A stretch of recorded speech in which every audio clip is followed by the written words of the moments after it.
This conference will now be recorded. Yeah, so thanks for everyone attending today. Time's a valuable thing, so we really do appreciate you giving us a bit of your time. And as Phil said at the end of the presentation, we'll field some questions. If there is questions that we don't get through today, or you have some questions, I'll put my contact details, and believe this presentation is being recorded, so you can go back to it and cover it through and get my contact details there, and send through any technical questions.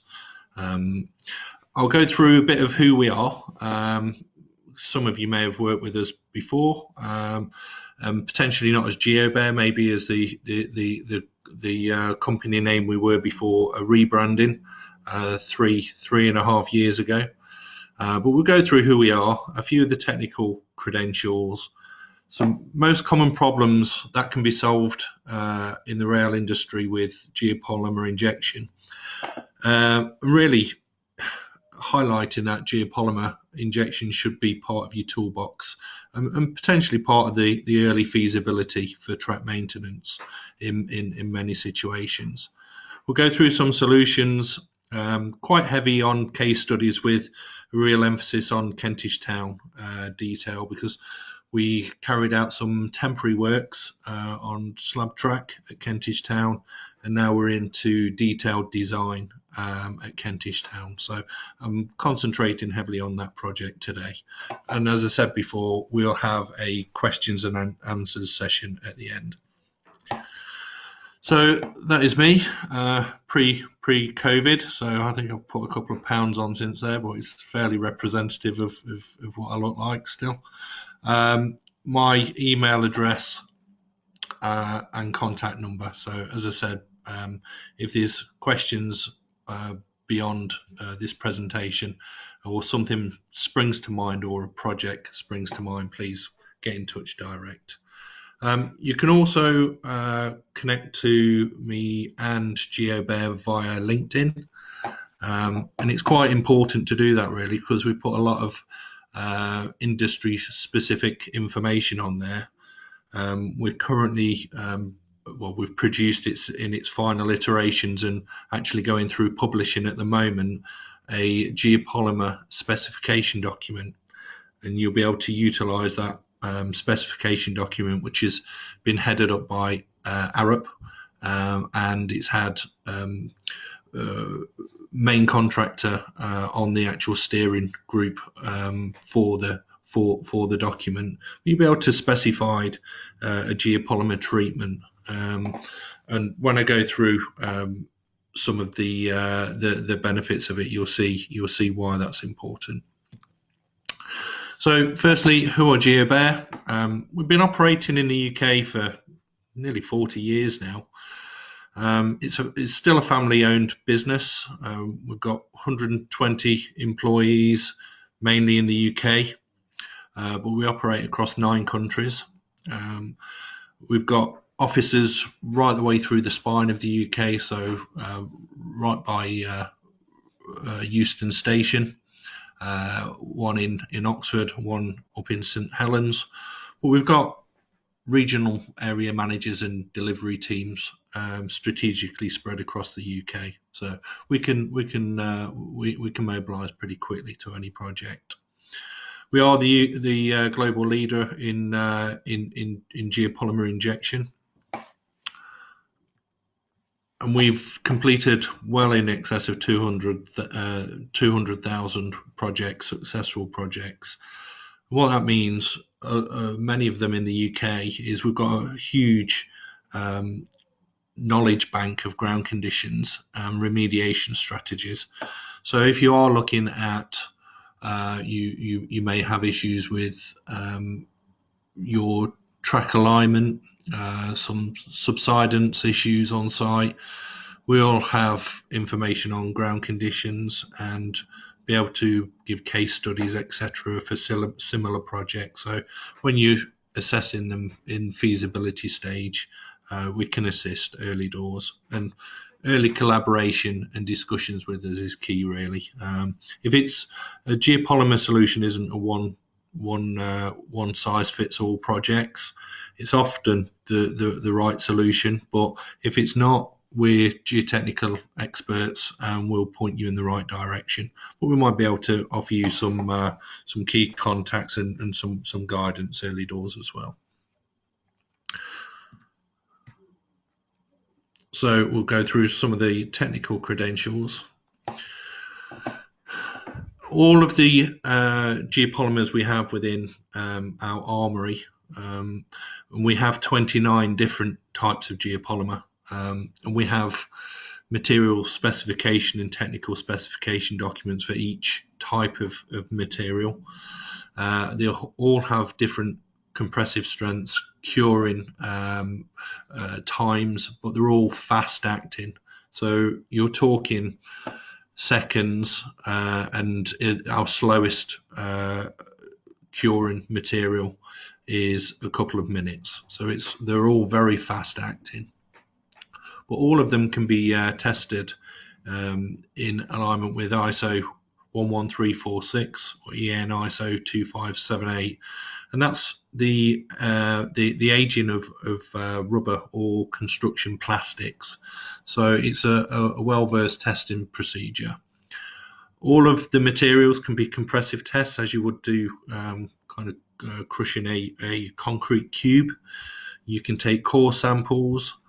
You can do for a project, if you've done, say, some ground improvement and you require a ground bearing capacity, we can carry out heavyweight deflectometer testing on ground improved materials, etc. There's many different different ways in which to utilize geopolymer injection. For the lifetime of the material, we utilize the Uranius method, and this is a laboratory method of heat aging the material, and we've got the reports for each one of our 29 different geopolymers, and it's heat aged through, and it elevates the temperature up until there's 50% of the material compressive strength is pretty much where the end of life cycle is determined. Durability wise, the material itself injected into the ground is got a durability and life cycle of 100 years typically. If the project requires more than 100 years, we've had it tested in the lab, and we can replicate the site conditions in a lab type setting, and we've signed up certainly on a cross-rail project to the durability of the material lasting in excess of 120 years. But if typically you classify it as 100 years of durability, then we'll be able to sign that up into where any project. And as Phil said in the introduction, I work in the rail sector and also on airports. So we actually inject, ground improve, and re-level airport taxiway slabs. And the relevance of that is the material doesn't react to aircraft fuels or any issues like that. So it's a very, very robust and durable material. So most common problems we solve within the rail industry: slab track, instability and geometry issues. This is a key project at Kentish Town. Wet beds is a very common problem, and we're doing an awful lot of R&D at the moment. And if anybody's got a problem with wet beds on site, it'd be good to hear from you, because we have a solution, but we need to build up a data set of information, and we're still in the R&D stage at the moment. Poor track geometry resulting from formation failure, and we've we've got different treatments for that. We're able to inject into ballast and not create hard spots. And there's some case study on that as well that I'll cover a bit later on in the presentation. Bridge abutments needing support. We have ongoing bridge abutments or wing walls that have failed through either ground heave or from fines washouts over time. So we'll go in and fill the microvoids in clays or granular conditions, and we'll ground improve and stabilize bridge abutments, wing walls, that type of thing. Voided tunnel linings or shafts. Again, there's an awful lot of these around the UK where there's been historical washout of the extrudus and the tunnel annulus, where water flows come through, it's washed behind, creating voiding behind the tunnel lining. So we've gone in, injected into that voiding, and also either hidden or open shafts we've treated, filled those, or filled behind an open line shaft. So again, that's standard ongoing works. We've just completed a large project in Staffordshire. If you do connect to us on LinkedIn, there's quite a lot of information on that project. We delivered that with Story Contracting. Stations being built needing structural support and platform voiding. The Bristol Temple Meads project it's still ongoing.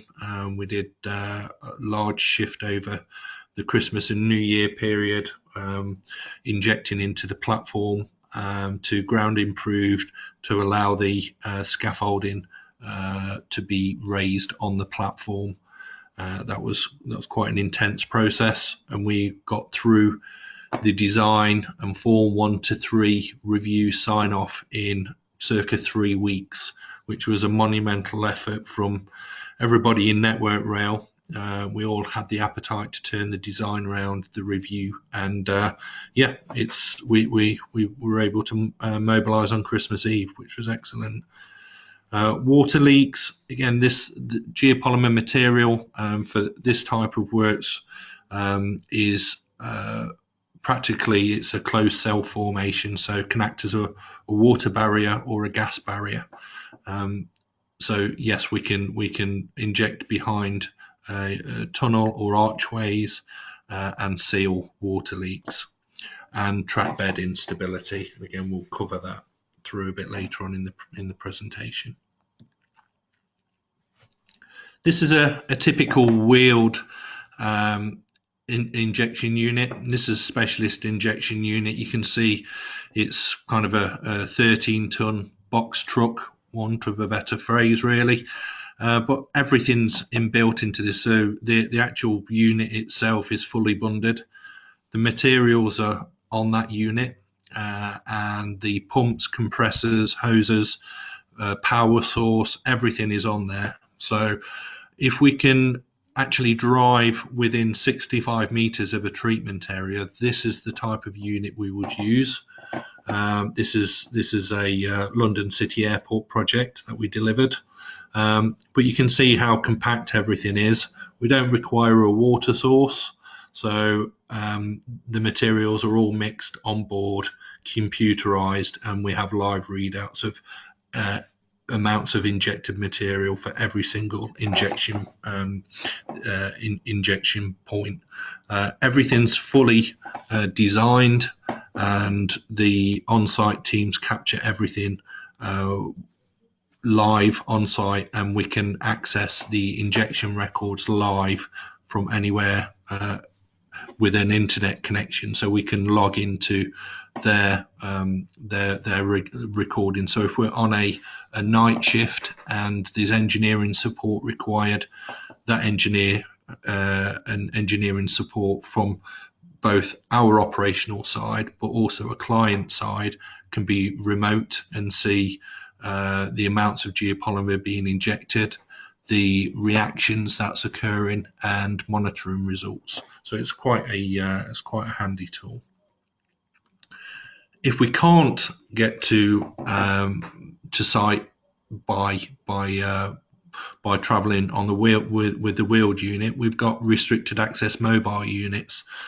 Now, we've had this kind of computer-generated mock-up produced, just so you can see it's fully computerized in there, and it's controllable within the actual unit itself.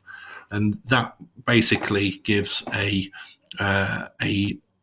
temperature. It's a heated system, so it gives a mixed ratio of geopolymer resin and hardener.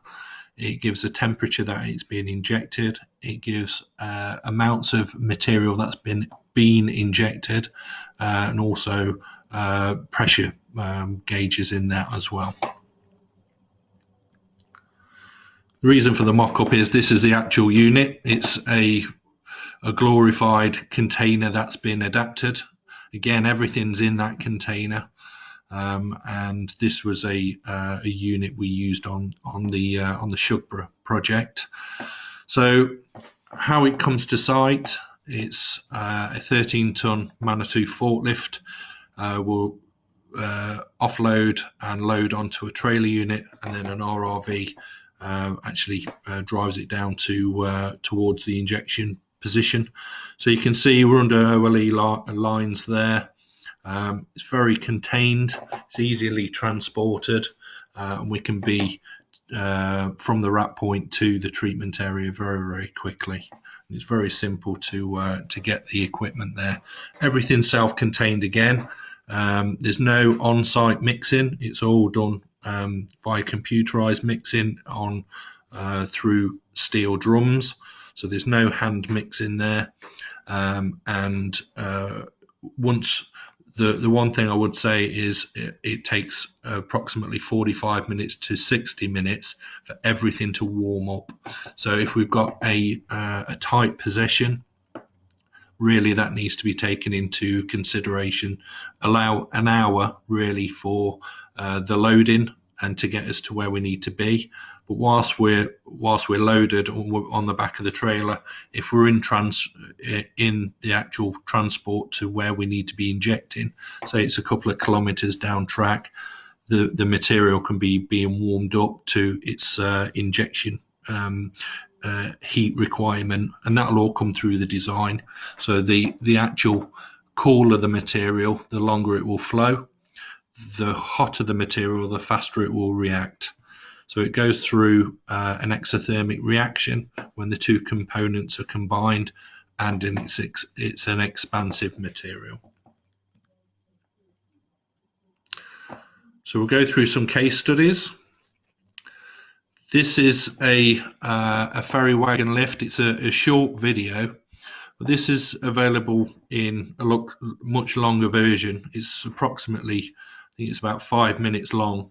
And it goes through the entire calculation of how we actually design geopolymer, and we design its reaction, amounts of material, and I'll give you a bit of commentary afterwards on what was actually found here. But we decided to lift a rail carriage and just show how controllable geopolymer injection is and how predictable the process is.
So the demonstration, we calculated we'd lift the wagon 6 millimeters exactly, and that's what we did. And the pressure exerted through from the geopolymer was the equivalent of 300 meters of overburden pressure.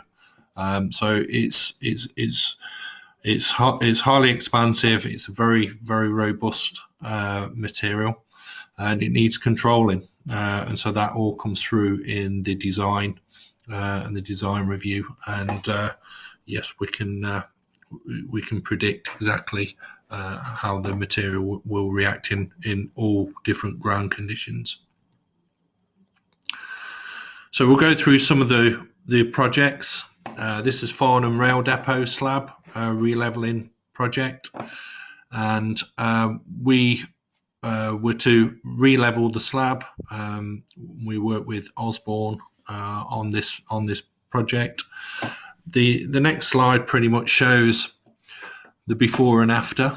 So the actual rail track wasn't removed. We did several passes of the rail track and re-level and realigned the track, and took out the soft spots under the track, and also we ground improved the actual depot floor. We increased the bearing capacity to 300 kilonewtons per meter square on that rail depot floor slab. So again, it just shows how controllable geopolymer injection is, and you don't have to remove track all the time. But the ground conditions were perfect for our treatment. Another project at Ilford Rail Depot, we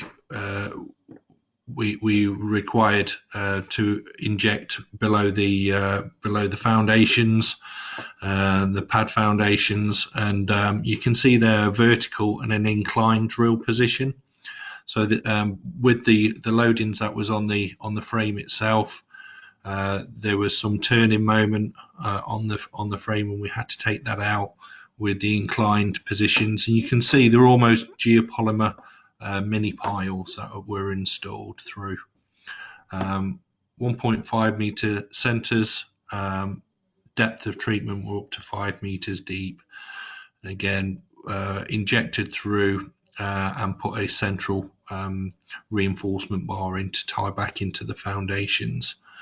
We increased the loads again, 350 kilonewtons for each pad foundation.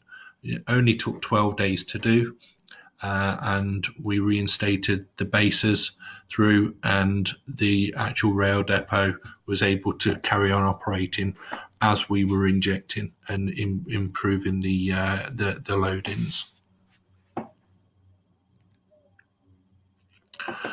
So a rail crossing in Germany, we're able to there was issues on this project, and we brought in our innovative power pile solution.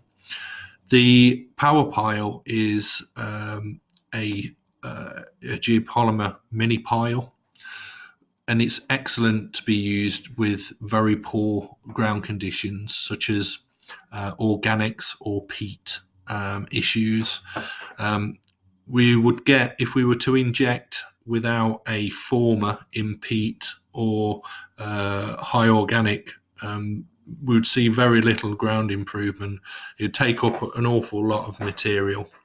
So we've innovated and produced what we call a power pile. So we will core through at designed centers, and we will put a former down to decent ground bearing strata. We will then inject that former, and the former is a reinforced formwork bag. It's heavily reinforced, so it's extremely strong. We inject into that formwork. That then expands and produces quite a wide diameter mini pile of geopolymer. We then again put a central reinforcement bar into that, and that's able to expand and produce a pile and pile cap under rail environment. Once we actually finished the works, we're able to demobilize, and 15 minutes after we'd done the last injection, the area was open for rail and road traffic. You gain about 95% cure strength in 15 minutes of us treating. So if you're under a tight possession and we're treating under, say, slab track, we're able to demobilize and then it can be serviced straight away. So it's got some huge advantages. So onto the main the main case study that we'll discuss today, which is Kentish Town. Kentish Town slab track. The project that you can see was a temporary works solution. Some real issues on the track with track displacement and vibration of the track, and the geotechnical issues of there was poor drainage in the area, there's voiding under the slab track, and large amounts of water actually causing fines washouts as well. So the voiding itself at the time was an unknown quantity. So we took quite a pragmatic approach, and we had full track monitoring on site. We carried out a GPR survey to understand the changes in density of the ground makeup, and we're able to put a temporary work solution together. Say temporary works, it did last quite a long time. It was dug out eventually. It never failed. It was dug out, but we're actually in the process of doing full detailed design for a permanent solution. Now that further investigation has been carried out and we know exactly what's happening below the slab track. So the project itself, it was reduced the speed limits of the trains from 70 to 30 miles an hour and had a huge effect on the section. So once injected, the material expands, it forces out groundwater, it consolidates the foundation strata, and has the potential to raise the slab if required. Like I say, full track monitoring as we go on. We were able to control the lift and control it between 1 and 30 millimeters. Our control of lift, we can actually stop lifting when we detect 0.5 millimeter of upward movement. Because it's so fast setting, you won't get over pumping and overheave. There's a small footprint of improvement for every injected position. Depending on the geopolymer we actually employ, it will range from a 1 meter in either direction influence on the ground up to, say, a 2 meter influence. So it's very concentrated. It won't just flow out into voids. It's something that we can control and we can monitor. So as I stated, the first port of call was to understand what was happening under the slab track. So we carried out a GPR survey and highlighted areas of voiding, and we targeted those areas of voiding with our treatment. This is a typical layout drawing of our injection sequence, and you can see on the bottom left key primary, secondary and tertiary injections, and we carry these out in a designed sequence, monitoring all of the time. The beauty of what we do is we can demobilize and inject and re-inject an area. So not all of this has to be done in one possession. It can be done over numerous possessions and it won't actually affect the treatment. So first of all, we'd do the primary injections, and we'd be monitoring the slab track, and this might force out some groundwater, some local groundwater, and so we'd need to control that. Then we do the secondary and tertiary treatments through, and this is full ground model design works through.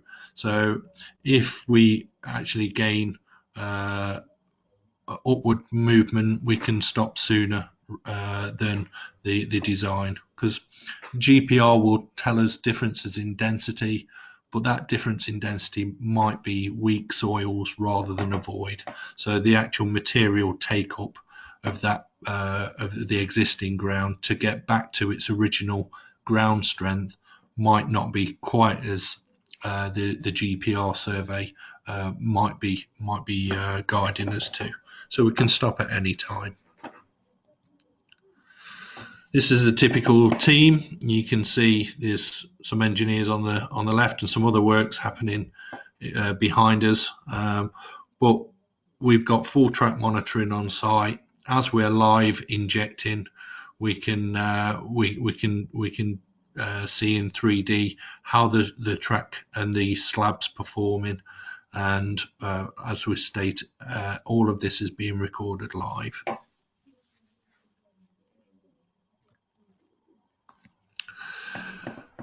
During our monitoring, this is the type of information that's being recorded. So vertical track displacement through. The blue line is the live rail actually being trafficked through. You can see it peaking and deflecting down towards -7 millimeters. And the orange wave is the track deflection after we've actually treated the area. So I'll just play a short video, and what this video shows is a before treatment and after treatment, and we did 12 areas of this, and it was highly effective. And well, I think a video kind of paints 1,000 words.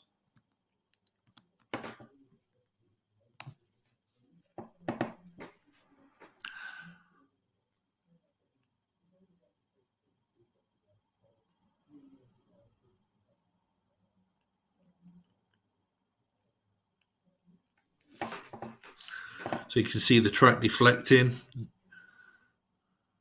and the bottom left shows the level of deflection was down towards 7 millimeters, and this is after we've actually treated. You can see it just peaks up about 1 millimeter. It's quite a good visual representation.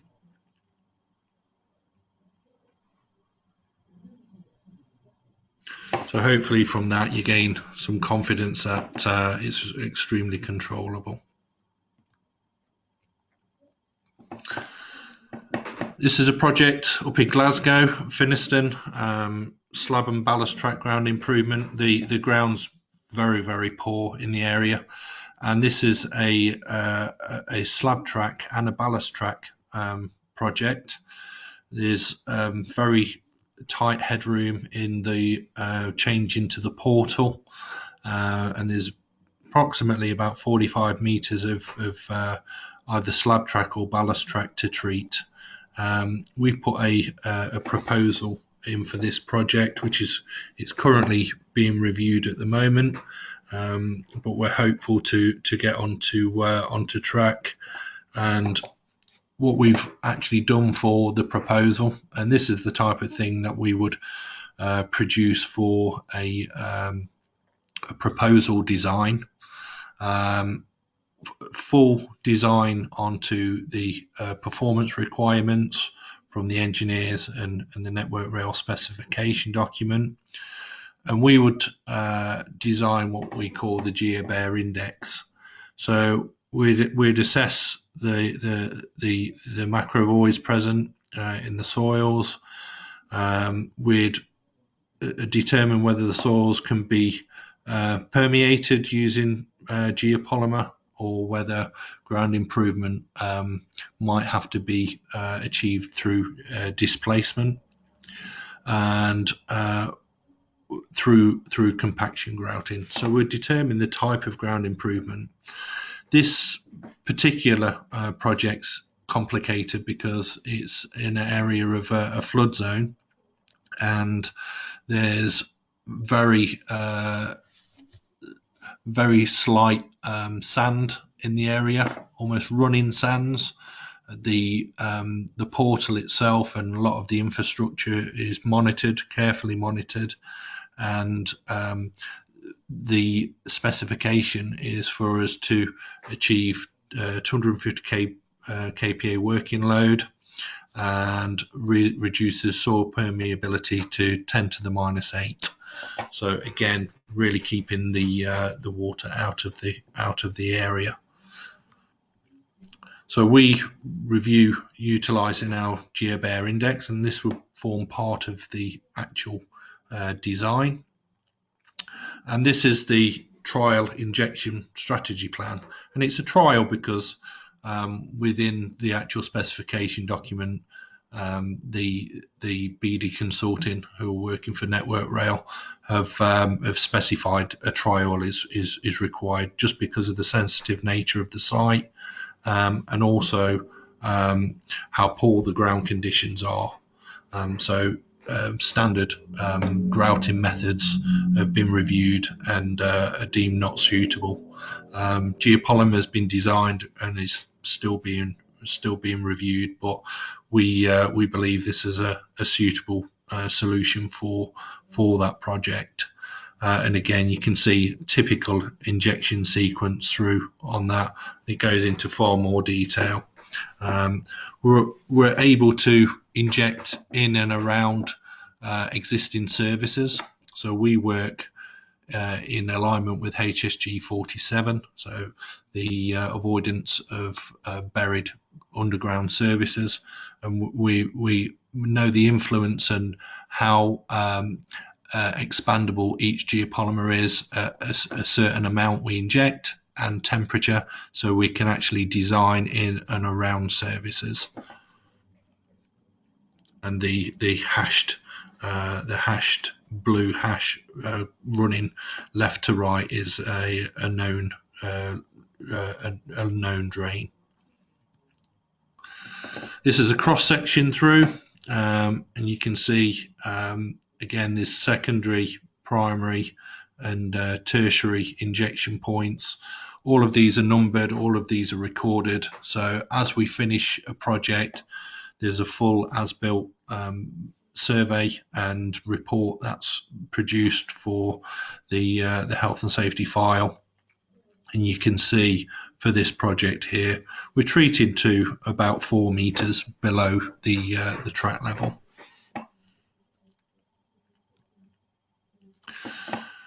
So I think we're just coming up to time for questions and answers. So just a bit of a summary.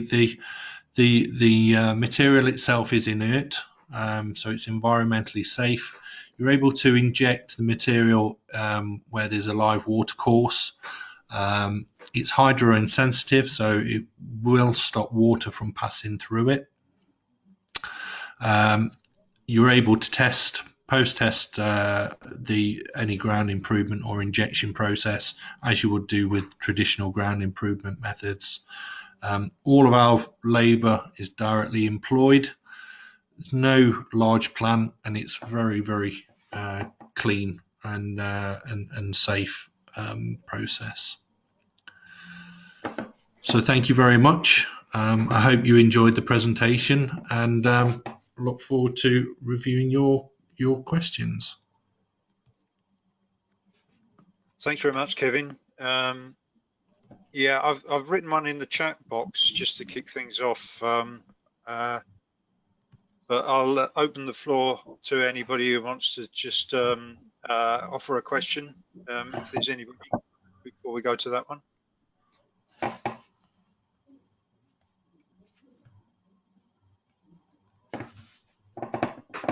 So maybe I'll ask the one I've got in the chat box then. So Kevin, so it's regarding a situation where you'd be correcting a section of slab track, correcting the vertical alignment on a section of slab track. Is it necessary for there to be voids under the slab track system for the geopolymer to be injected into in order to expand and lift the slab? Or, you know, I can imagine that if you've got long wave settlement, there might be situations where where the slab track and the ground underneath subsides in a sort of wavy form without there being voids under the concrete track. In that situation, would you not be able to do anything with the polymer solution? No, we absolutely can. I think the reference to the airport slabs is quite relevant here, really, and it's a similar situation. So there might be some failure over time, and there's no voiding present. We're able to probe areas before we actually inject, so we can do some dynamic panometer testing or something like that to understand the physical characteristics of the ground below the slab track. And then once we've determined that, we can inject in to re-level slab track and bring the ground up to its original design state. Okay, yeah, thanks, Kevin. And if you've got a situation where the slab track sort of sits proud of the underlying ground around it, you know, so you've got if you like, it's been built on a sort of level formation. Let's say you've got like a sort of 3 meter wide concrete slab, and then the slab track on top of that. And let's say the whole thing goes down, and you want to inject underneath the slab, between the slab and the formation level, the sub base.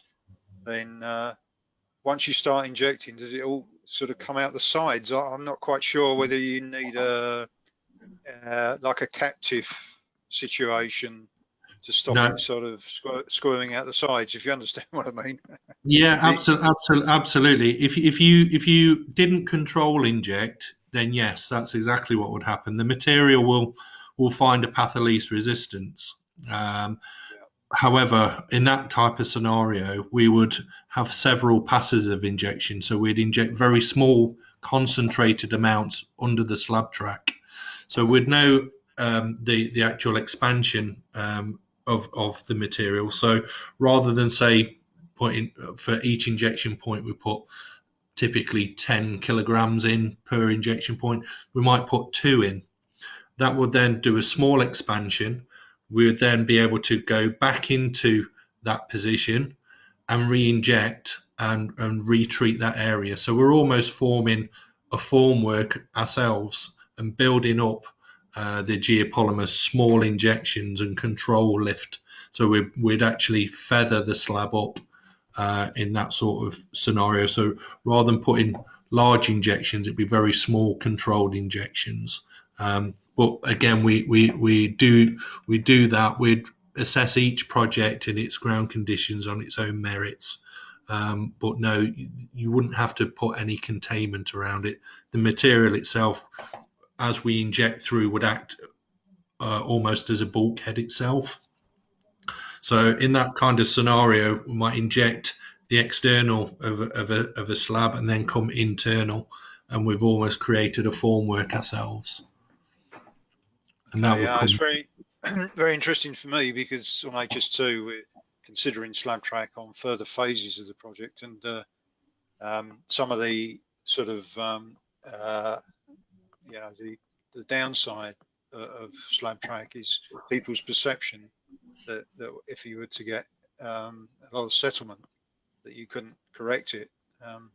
But this is, you know, it sounds like a solution that could sway people and you know, and affect decisions now before we've even decided what track form we're going to have. So yeah, so it's an important on slab track, it's an excellent solution for re-leveling, and again, if it's HS2 and the actual the window of tolerance is so tight that there could be a potential for a geopolymer team to be on standby to go and treat a section if the tolerance actually fell outside that maintenance window. Like I say, it's such a quick solution. Once we've demobilized, you can actually you can traffic that track immediately. So Okay, right. there's lots of potential for that, definitely. So thanks for that, Kevin. So Paul Everett has put a question in the chat box as well regarding transitions, and I take it that's dealing with transitions between slab track and ballasted track. I suppose this could also apply to transitions onto way beam wheel timber bridges and things like that. But yeah, in terms of treating the transition area, has this been done before the bridges, or it has been done before. It has been done. When we've got a transition, the one thing that we're very careful within the design is not to create a hard spot and any issues on the transition. So within the detailed design, it might be a case that we're actually treating at depth, so we're not creating our hard spot. So we'd look at, like I say, each site condition on its own merits, and the design, the grid spacing, the type of geopolymer, and the depth we actually treat would be determined in that detailed design. Okay, does Paul want to come in? Sorry, I didn't mean to steal your thunder, Paul. No, that's fine. You got it. I just wanted to know, and it's good to know. It's another option. Thanks very much. No problem. Yeah. Okay, thanks, Paul. Gareth Holtz also put in a question regarding ballasted track and what depths below sleeper bottom is it likely at the top of the geopolymer material is injected, and how is future track maintenance affected by the polymer injections? Well, really, it's the ground that's been that's weak or has failed that we need to treat is the depth, really. So we'd concentrate our treatment at whatever has caused the main issue. So I would just refer back to kind of previous answers that each project would have its own merits, really, and where we inject. But for future track maintenance, if you required to dig the material out or cut through it or put a service or a trench through it, you can cut through it, you can excavate it out. It's not like a cementitious grout. It's an expanded geopolymer, which is extremely good in compression and shear, but you can actually either excavate it out or saw cut it out even. So again, it's and once you've actually excavated it out, as they did on the temporary works at Kentish Town, that can then be disposed off-site as an inert construction material. So it's easy to deal with. Right. Okay. Thanks, Kevin. Gareth, does that answer your question? All right. Yeah, that's everything. Thank you very much. You Yeah, actually thanks, Gareth. answered my next question, which was, is it classed as a hazardous waste in any way? But yes, you've already answered that, so that's great. Thanks. No problem at all, Gareth. Hey, just from me again, then. What did you? Maybe I missed it. How quickly does it go off? I mean, in terms of applying this during a possession, what length of possession typically would you need? I suppose that depends on the size of the site, doesn't it? And it does. Yeah. It does. I mean, our materials are fast acting, and by fast acting, the quickest material will go from its liquid state through to what we call tack free, which is basically you can touch it. It will have formed a crust. So if we're injecting each one, which we do a material quality check on every material. So we inject it and we time its expansion, and we've got a material quality procedure. But you'll see each one expand before we inject it. with our MQT test. And the quickest curing is about 20 seconds from liquid state to tack-free time, and our slowest is about 2.5 minutes really. So all of them are very fast, but you will gain approximate 95% of the design cure strength in 15 minutes. So like I say, once we've packed away, we've demobilized, we've left the injection point, really you've got enough strength in that design to be able to traffic it straight away. So if we've got tight possessions, it's an excellent method to use. Okay, well, that's fantastic. Thanks, Kevin. Is there any other questions you want to ask? Like I say, you've got my contact details. We're very happy to help. We've got technical information of each of our geopolymers, environmental reports, and also case studies. So if you've got